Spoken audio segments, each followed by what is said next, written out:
ಬೆಂಗಳೂರು ಪೂರ್ವ ನಗರ ಪಾಲಿಕೆ ಪಾದಚಾರಿ ಮಾರ್ಗಗಳ ಒತ್ತುವರಿ ತೆರವಿಗೆ ವಿಶೇಷ ಕಾರ್ಯಾಚರಣೆ ನಡೆಸಿದೆ. ಕೂಡಿ, ಕಾಡುಗೋಡಿ, ರಾಮಮೂರ್ತಿ ನಗರ ಭಾಗಗಳಲ್ಲಿ ತಳ್ಳುಗಾಡಿ ಅಕ್ರಮ ಮಳಿಗೆ ಜಾಹೀರಾತು ಫಲಕ ತೆರವು ಮಾಡಲಾಗಿದೆ. ಪಾದಚಾರಿಗಳ ಸುರಕ್ಷತೆಗೆ ಕ್ರಮ ವಹಿಸಲಾಗಿದೆ. ಪ್ರತಿ ವಾರ್ಡ್ಗೆ 4 ಮಾರ್ಷಲ್, 10 ಕಾರ್ಮಿಕರ ತಂಡ ನಿಯೋಜಿಸಲಾಗಿದೆ.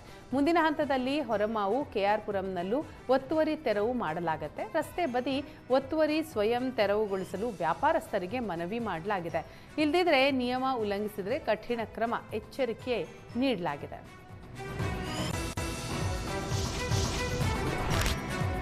ಕಾರವಾರ ಮೂಲದ ಮೀನುಗಾರಿಕಾ ಬೋಟ್ ಗೋವಾ ಸಮುದ್ರ ಪ್ರದೇಶದಲ್ಲಿ ಮುಳುಗಡೆಯಾಗಿದೆ. ಬೋಟ್ನಲ್ಲಿದ್ದ 22 ಮೀನುಗಾರರನ್ನ ರಕ್ಷಣೆ ಮಾಡಲಾಗಿದೆ.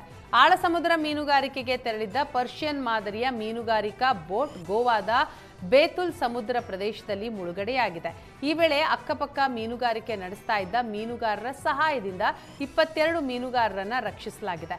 ಕಾರವಾರದ ಮುದಗಾ ಬಂದರಿನಿಂದ 1 ವಾರದ ಹಿಂದೆ ಆಳ ಸಮುದ್ರ ಮೀನುಗಾರಿಕೆಗೆ ಮುದಗಾದ ದಿನೇಶ್ ಕಾಂಚನ್ ಎಂಬುವವರ ಮಾಲೀಕತ್ವದ ಪರ್ಷಿಯನ್ ಬೋಟ್ ತೆರಳಿತ್ತು. ಬೋಟ್ ಹಾಗೂ ಬಲೆ ಸೇರಿ ಕೋಟ್ಯಾಂತರ ರೂಪಾಯಿ ನಷ್ಟವಾಗಿದೆ. ರಾಜ್ಯದಲ್ಲಿ ಹೆಚ್ಚಿದ ಬೇಸಿಗೆ ಪ್ರವಾಸೋದ್ಯಮಕ್ಕೂ ಕೂಡ ಅದರ ಬಿಸಿ ತಟ್ಟಿದೆ. ಬಾಗಲಕೋಟೆ ಜಿಲ್ಲೆಯ ಪ್ರವಾಸಿ ತಾಣಗಳು ಬಿಕೋ ಎನ್ನುತ್ತಿವೆ. ಪ್ರತಿದಿನ 39ರಿಂದ 40 ಡಿಗ್ರಿ ಸೆಲ್ಸಿಯಸ್ ವರೆಗೆ ತಾಪಮಾನ ಇರೋದರಿಂದ ಐತಿಹಾಸಿಕ ಬಾದಾಮಿ, ಐಹೊಳೆ, ಪಟ್ಟದಕಲ್ಲು, ಕೂಡಲ ಸಂಗಮಕ್ಕೆ ಪ್ರವಾಸಿಗರು ಬರಲು ಹಿಂದೇಟು ಹಾಕ್ತಾ ಇದ್ದಾರೆ.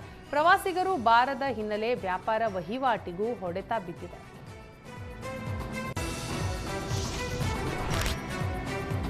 ಉಡುಪಿ ಜಿಲ್ಲೆ ಕಾರ್ಕಳದಲ್ಲಿ ಬಾವಿಯ ಮಣ್ಣು ತೆಗೆಯಲು ಹೋಗಿ ಸಂಕಷ್ಟಕ್ಕೆ ಸಿಲುಕಿದ್ದ ಕಾರ್ಮಿಕರನ್ನ ಅಗ್ನಿಶಾಮಕ ಸಿಬ್ಬಂದಿ ರಕ್ಷಿಸಿದ್ದಾರೆ. ರಾಜೇಶ್, ಪವನ್ ಹಾಗೂ ಗೋಪಾಲ್ ನಾಯ್ಕ ಎಂಬುವವರು ಬಾವಿಯ ಮಣ್ಣು ತೆಗಿಬೇಕು ಅಂತ ಬಾವಿಗೆ ಇಳಿದಿದ್ರು. ರಾಜೇಶ್ ಎಂಬುವವರು ಮೇಲಕ್ಕೆ ಬರುವಾಗ ಬಿದ್ದು ಗಾಯಗೊಂಡಿದ್ರು. ಇವರನ್ನ ರಕ್ಷಿಸಲು ಮುಂದಾದ ಪವನ್ ಹಾಗೂ ಗೋಪಾಲ್ ನಾಯ್ಕ ಕೂಡ ಬಾವಿಯಲ್ಲಿ ಸಿಲುಕಿಕೊಂಡಿದ್ರು. ತಕ್ಷಣವೇ ಕಾರ್ಕಳ ಅಗ್ನಿಶಾಮಕ ದಳಕ್ಕೆ ಮಾಹಿತಿ ನೀಡಲಾಗಿದ್ದು, ಸ್ಥಳಕ್ಕೆ ಆಗಮಿಸಿದ ಅಗ್ನಿಶಾಮಕ ಸಿಬ್ಬಂದಿ 3ರನ್ನು ಬಾವಿಯಿಂದ ಮೇಲಕ್ಕೆತ್ತುವಲ್ಲಿ ಯಶಸ್ವಿಯಾಗಿದ್ದಾರೆ. ಗಾಯಗೊಂಡಿದ್ದ ರಾಜೇಶ್ರನ್ನ ಆಸ್ಪತ್ರೆಗೆ ಸೇರಿಸಲಾಗಿದೆ. ಚಾರ್ಮಾಡಿ ಘಾಟ್ನಲ್ಲಿ ಪದೇ ಪದೇ ಒಂಟಿ ಸಲಗ ಪ್ರತ್ಯಕ್ಷವಾಗ್ತಾ ಇದ್ರೆ, ಘಾಟ್ನ 10ನೇ ತಿರುವಿನಲ್ಲಿ ರಸ್ತೆ ಮಧ್ಯೆ ಆನೆ ನಿಂತಿದ್ದು, ರಸ್ತೆಯ ಎರಡೂ ಬದಿಗಳಲ್ಲಿ ಕಿಲೋಮೀಟರ್ ಗಟ್ಟಲೆ ವಾಹನಗಳು ಸಾಲುಗಟ್ಟಿ ನಿಂತಿವೆ. ದೈತ್ಯ ಗಾತ್ರದ ಒಂಟಿ ಸಲಗ ಕಂಡು ವಾಹನ ಸವಾರರು ಆತಂಕಗೊಂಡಿದ್ದಾರೆ. ಇತ್ತೀಚಿನ ದಿನಗಳಲ್ಲಿ ಚಾರ್ಮಾಡಿ ಘಾಟ್ನಲ್ಲಿ ಒಂಟಿ ಸಲಗ ಕಾಣಿಸಿಕೊಳ್ತಾ ಇದ್ದು, ಅರಣ್ಯ ಇಲಾಖೆಯ ವಿರುದ್ಧ ಸಾರ್ವಜನಿಕರು ತೀವ್ರ ಆಕ್ರೋಶ ವ್ಯಕ್ತಪಡಿಸಿದ್ದಾರೆ. ಜಿಬಿಎ ಚುನಾವಣೆಗೆ ಸಮಯ ಕೋರಿ ಸುಪ್ರೀಂ ಕೋರ್ಟ್ಗೆ ರಾಜ್ಯ ಸರ್ಕಾರ ಅರ್ಜಿ ಹಾಕಿದೆ. ಜನಗಣತಿ ಎಸ್ಐಆರ್ಗೆ ಅಧಿಕಾರಿಗಳ ಬಳಕೆ ಕಾರಣ ಕೊಟ್ಟ ಸರ್ಕಾರ ಶನಿವಾರವೇ ರಾಜ್ಯ ಸರ್ಕಾರ ಅರ್ಜಿ ಹಾಕಿದ್ದು, ಸೆಪ್ಟೆಂಬರ್ 30ರವರೆಗೆ ಜಿಬಿಎ ಚುನಾವಣೆಗೆ ಕಾಲಾವಕಾಶ ಕೇಳಿದೆ. ಜೂನ್ 30ರ ಒಳಗೆ ಜಿಬಿಎ ಚುನಾವಣೆ ನಡೆಸಲು ಚುನಾವಣಾ ಆಯೋಗ ಮುಂದಾಗಿತ್ತು. ನೀವು ದಿನ ನಿಗದಿ ಮಾಡದೇ ಇದ್ದರೆ ನಾವೇ ಘೋಷಿಸುತ್ತೇವೆ ಎಂದು ಶುಕ್ರವಾರ ತಾಕೀತು ಮಾಡಿತ್ತು. ಹೀಗಾಗಿ ಶನಿವಾರ ಸುಪ್ರೀಂ ಕೋರ್ಟ್ಗೆ ಸಿಬ್ಬಂದಿ ಕೊರತೆ ಕಾರಣ ಮುಂದಿಟ್ಟು ಮುಂದೂಡಿಕೆಗೆ ಸರ್ಕಾರದ ಮನವಿ ಕೂಡ ಸಲ್ಲಿಸಲಾಗಿದೆ. ರಾಜ್ಯ ಸರ್ಕಾರಿ ನೌಕರರ ತುಟ್ಟಿ ಭತ್ಯೆ ಹೆಚ್ಚಳಕ್ಕೆ ಸರ್ಕಾರ ಆದೇಶ ಮಾಡಿದೆ.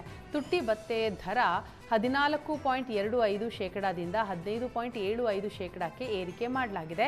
2026 ಜನವರಿ 1ರಿಂದ ಜಾರಿಗೆ ಬರುವಂತೆ ಆದೇಶ ಮಾಡಲಾಗಿದ್ದು, ಮೂಲ ವೇತನ ಆಧರಿಸಿ ತುಟ್ಟಿ ಭತ್ಯೆ ನೀಡಲಾಗುತ್ತೆ.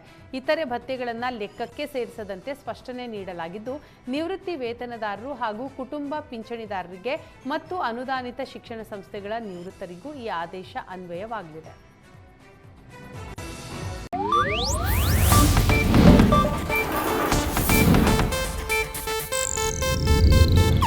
ಇದು ಏಷ್ಯಾನೆಟ್ ನ್ಯೂಸ್ ನೆಟ್ವರ್ಕ್ ಪ್ರಸ್ತುತಿ.